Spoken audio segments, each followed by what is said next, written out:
do you think happens when you die?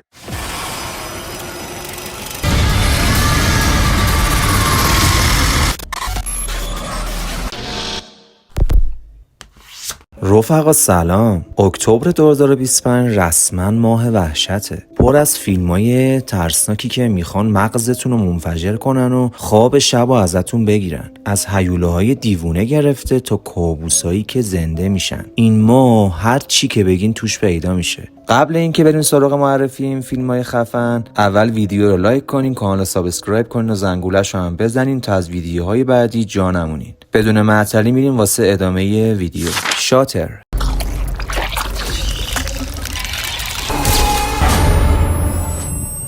عکاسیت میتونه حقیقت رو ثبت کنه یا اینکه تبدیل میشه به یه جنون که زندگیتو نابود کنه. داروین یه عکاس حرفه‌ای بعد از یه تصادف با نامزدش زندگیش به کل تغییر میکنه. وقتی داروین متوجه میشه که یه زن مرموز تو همه عکساش ظاهر میشه، همه چیز خیلی پیچیده میشه. ارواح این زن داره توی دنیای واقعی نمایان میشه و پیوندهایی با گذشته داروین و یه دانشجوی سابق دانشگاه به اسم لیلیز داره. وقتی دوستای داروین شروع میکنن به مرگ، نامزدش پیا متوجه میشه که این اتفاقا ریشه توی گذشته تاریک داروین داره. حالا اون باید قبل از اینکه همه چی از کنترل خارج بشه، راز این روح و حقیقت پشتش رو کشف کنه. این فیلم قراره که 30 اکتبر مصادفه با پنجشنبه 8 آبان ماه اکران بشه.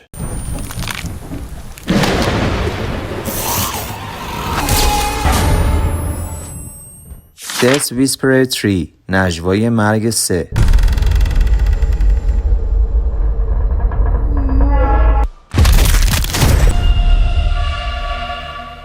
25 سال گذشته ولی بعضی صداها هیچ وقت ساکت نمیشن، مخصوصا وقتی که مرگ خودش میاد و میخواد دوباره حرف بزنه. ماجرا از جایی شروع میشه که یه نوجوان کنجکاو یه جعبه مرموزی پیدا میکنه، جعبه‌ای که به پدر بزرگش تعلق داشته. حالا فکر کن این جعبه فقط یه تیکه آهن پاره یا یه وسیله قدیمی نیست، بلکه توش پر از رازهای تاریک و ترسناک گذشته است. کم کم معلوم میشه که همون تراژدی وحشتناک 25 سال قبل دوباره داره جون میگیره و انگار با باز شدن این جعبه دروازه‌ای به سمت مرگ و نیروهای ناشناخته هم باز شده. این نوجوان نه تنها باید با کابوسای خودش روبرو بشه، بلکه یه میراث سیاه رو به دوش میکشه که شاید اصلاً طاقت تحملش رو نداشته باشه. دث ویسپرر تری قراره که 1 اکتبر مصادف با چهارشنبه 9 مهر ماه منتشر بشه.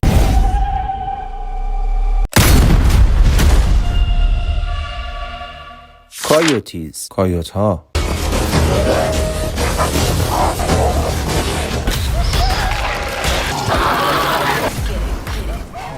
آدم از آتیش میترسه یا از دندونای گرگ؟ حالا فکر کن که وسط هر دوتاش گیر کنی. یه خانواده وسط تپه‌های هالیوود گیر افتادن، اونم بدترین شب ممکن. آتش سوزی کل منطقه رو گرفته، شعله ها لحظه به لحظه نزدیکتر میشن و راه فراری هم وجود نداره. ولی مشکل اصلا فقط آتیش نیست. بیرون خونه پر از یه گله کایوت وحشی و گرسنه است که فقط دنبال یه لقمه تازه‌ن. خانواده باید انتخاب کنن که بسوزن یا اینکه تیکه تیکه بشن. و وقتی که طبیعت با هیولاهای زنده دست به یکی کنه، اون موقع میفهمی خونه‌ای که همیشه امن‌ترین جا بوده میتونه تبدیل بشه به یه قفس مرگبار. این فیلم قراره که 3 اکتبر مصادفه با جمعه 11 مهر ماه منتشر بشه.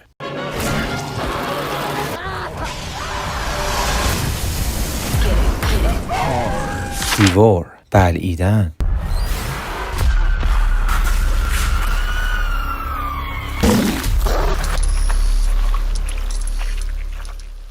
وقتی یه گروه موسیقی زنونه تشنه خون میشه، دیگه صحنه کنسرت هم قراره که شبیه قتلگاه بشه. یه گروه متال زنونه به اسم د ویرجینیا بیچز توی مسیر تورشون ماشینشون خراب میشه. توی یه جاده خلوت وسط ناکجا آباد گیر میافتن و هیچ امیدی به کمک نیست. برای همین دنبال پناه میگردن و به یه روستای عجیبی میرسن. اما این روستا هیچ شباهتی به جاهای عادی نداره، چون پر از آدمخواراییه که رهبریشونو یه جادوگر بدذات و قدرتمند به عهده داره. از اینجا به بعد داستان یه سقوط وحشیانه است، موسیقی و فریاد و خون و یه نبرد دیوونه کننده برای بقا. یه سوال اساسی این وسطه، اونم اینه که کی قراره کیو بخوره. این فیلم قراره که 17 اکتبر مصادف با جمعه 25 مهر ماه اکران بشه.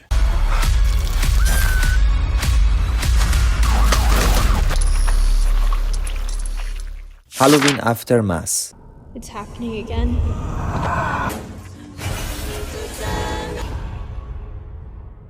شیطان هیچ وقت نمیمیره، فقط منتظر لحظه بعدیه که برگرده. اینجا میریم سراغ ادامه دنیای مایکل مایرز. سال 2020 شیپ ناپدید شد و همه فکر میکنن کابوس تموم شده. کول دالتون یکی از کسایی که از قتل عام سال 2018 جون سالم به در برده بود. داره تلاش میکنه زندگیشو جمع و جور کنه، کابوساشو فراموش کنه و زخماشو ببنده و به یه زندگی عادی برگرده. اما مشکل اینجاست، شرارت هیچ وقت از بین نمیره. سایه مایکل دوباره کم کم روی زندگی کول سنگینی میکنه و هر چقدر که بیشتر میخواد فراموش کنه، بیشتر به اون شبای خونالود برمیگرده و وقتی شیطان یه بار دیگه سر بلند کنه، هیچ کس دیگه‌ای در امان نیست. این فیلم قراره که 17 اکتبر مصادف با جمعه 25 مهر ماه اکران بشه.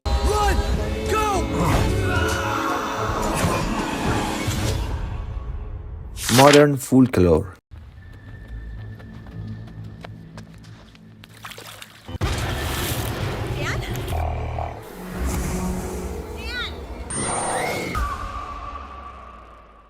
اسطوره‌های قدیمی هیچ وقت نمیمیرن، فقط شکل تازه‌ای پیدا میکنن تا آدما رو بترسونن. این یکی یه آناتولوژی ترسناکه که داستانای ترسناک مدرن و فولکلور بومی آمریکایی رو با هم ترکیب میکنه. هر داستان یه گوشه تاریک از واقعیت و باورهای قدیمی رو روشن میکنه، جوری که نمیتونی تشخیص بدی که چی حقیقت داره و چی افسانه است. موجودات عجیب، نفرینای قدیمی و حوادثی که با زندگی روزمره گره میخورن، همه با هم ترکیب میشن تا مخاطب رو بین وحشت و حیرت نگه دارن. این فیلم قراره که 17 اکتبر مصادف با جمعه 25 مهر ماه اکران بشه.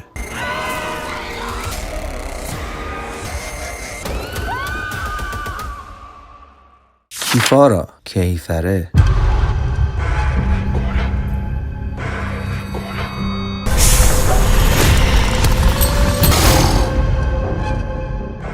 بعضی وقتا برگشتن به خونه یعنی روبرو شدن با گناهایی که هیچ وقت دفن نشدن. یه پسر که سالها از خانواده و گذشتش فرار کرده بوده مجبور میشه برگرده پیش پدر در حال مرگش، ولی این برگشت شروع یک کابوس خیلی بزرگه، چون کم کم میفهمه که گذشته خانوادگیش پر از رازهای شوم و سیاهیه که هیچ وقت گفته نشده. هر دری رو که باز میکنه، هر خاطره‌ای که زنده میشه، یه تیکه تازه از این پازل وحشتناک رو جلوش میذاره. چیزی که اول شبیه یه دیدار عاطفی با پدر مریضش بود، تبدیل میشه به مواجهه با حقیقتی که هم میتونه حال و هم آیندهشو نابود کنه. این فیلم قراره که 9 اکتبر مصادف با پنجشنبه 17 مهر ماه اکران بشه.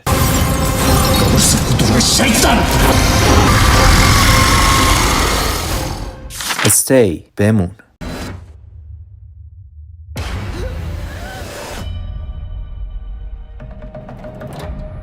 یه زن و شوهر که ازدواجشون نفسهای آخرشه تصمیم میگیرن یه مدت با هم بمونن، شاید رابطهشون رو درست کنن، ولی خب سرنوشت برنامه دیگه‌ای واسهشون داره. کم کم چیزای عجیبی اطرافشون اتفاق میفته، درها خود به خود باز میشن، سایه ها توی خونه میچرخن و صداهایی شنیده میشه که انگار این دوتا رو به جون هم میندازن. این زوج از یه جنگ عاطفی به یه جنگ واقعی برای زنده موندن میرسن. سوال اینجا اینه که آیا عشق میتونه نجاتشون بده یا خودش باعث نابودیشون میشه؟ استی قرار 8 اکتبر مصادف با چهارشنبه 16 مهر ماه اکران بشه.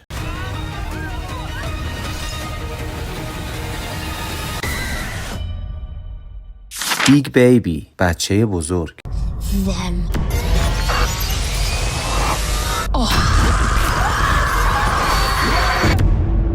کابوسی که فقط روی کاغذ بود حالا با یه تبر خیلی بزرگ توی اتاقت وایساده. آدام لوئیس یه نویسنده موفق فیلمای ترسناکه، اما این روزا قفل کرده و ایده تازه‌ای نداره تا اینکه یه شب یه کابوس دیوونه کننده میبینه. یه غول وحشتناک با ماسک بچه و لباس نوزادی که وسط شب میاد و نامزدش رو با تبر تیکه و پاره میکنه. همین کابوس بهش الهام میده برای نوشتن فیلمنامه جدیدش. اوایل همه چی عالی به نظر میاد، آدم غرق نوشتن میشه و زندگیشون هم داره بهتر میشه، ولی خیلی زود مرز بین واقعیت و داستان از بین میره. بیگ بیبی از توی صفحه های فیلمنامه‌اش زنده میشه و شروع میکنه به شکنجه و قتل آدمای واقعی. شخصیتایی که آدم ساخته بودن یکی یکی میان سراغش، التماس میکنن جونشون رو نجات بده و اون لحظه است که میفهمه قلمش قدرت مرگ و زندگی داره. بیگ بیبی قراره که 9 اکتبر مصادف با پنجشنبه 17 مهر ماه اکران بشه.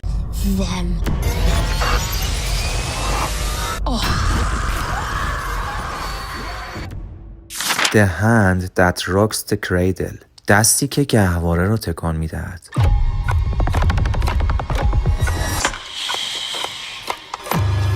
Doesn't like herself.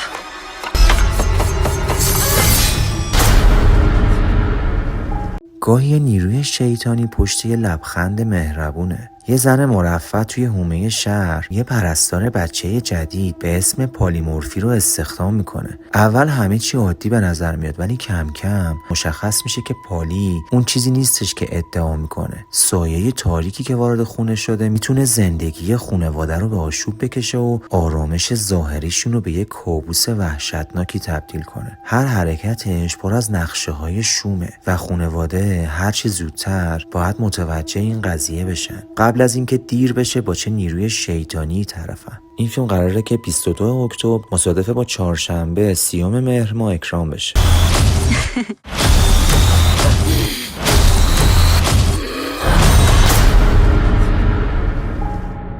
The Watchers.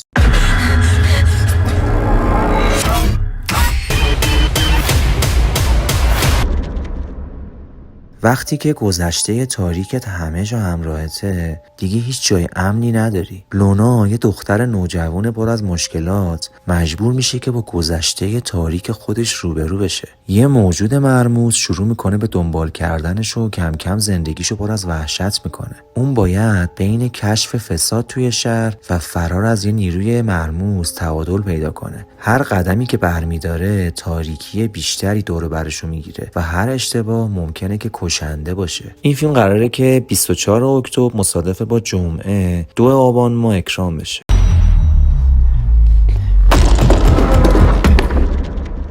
The While Past.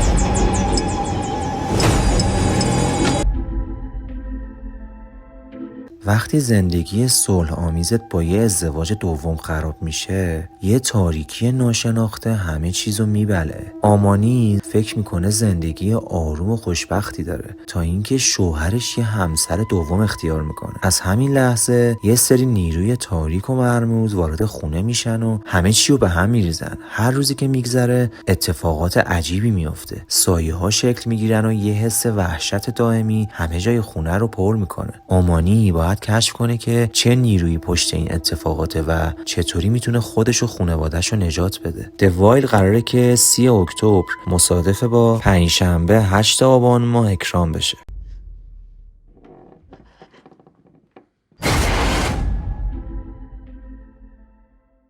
Black Phone 2 تلفن سیاه 2. Hello, Finny. You killed me. You of all people know that dead. Rated R. Only in theaters October 17th. فیلم برمیگرده سراغ فین، همون پسری که قبلا اسیر شده بود. الان 17 سالشه و هنوز داره با سایه های اون گذشته وحشتناک زندگی میکنه. ولی داستان اصلی اینجاست. خواهرش شروع میکنه به دیدن خوابایی که توی صدای تلفن سیاه رو میشنوه. توی این خوابا با بچه‌هایی حرف میزنه که دارن توی یک کمپ زمستونی به اسم آلپاین لک توسط یه موجود مرموز تعقیب میشن. هر بار خوابش واقعی تر میشه. میشه. صحنه‌ها خونبارتر میشن و آینده خیلیا به خطر میفته. حالا فین و خواهرش باید تصمیم بگیرن. آیا این تماسا فقط خواب و خیاله یا باید برای نجات جون بقیه دست به کار بشن قبل از اینکه این کابوس همه چیزو ببله؟ بلک فانت 2 قراره که 17 اکتبر مصادف با جمعه 25 مهر ماه اکران بشه. It's time to find out.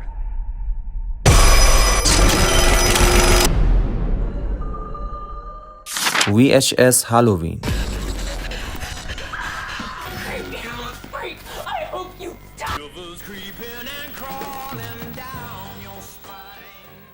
وقتی نوارای قدیمی باز میشن دیگه خبری از خاطرهای نوستالژی نیست. اینجا فقط خون و وحشته. این قسمت جدید از سری فیلم‌های VHS مثل همیشه یه آناتولوژی ترسناکه، یعنی چند تا داستان کوتاه ولی دیوونه کننده که همشون حول هالووین میچرخن. تصور کن داری نوارای عجیب و غریب پیدا میکنی، دونه بدونه همشون رو پلی میکنی و هر کدومش دروازه‌ای میشه به یه کابوس تازه. قصه ها پر از دیوونه بازی و خونریزی و موجوداتیه که حتی فکرش هم نمی‌کنی توی شب هالووین سراغت بیان. این بار تماشا کردن این نوارا مساویه با یه بازی مرگباره و هر کی که پلیشون کنه دیگه سخت میتونه که جون سالم به در ببره. این فیلم قراره که 3 اکتبر مصادف با جمعه 11 مهر ماه منتشر بشه.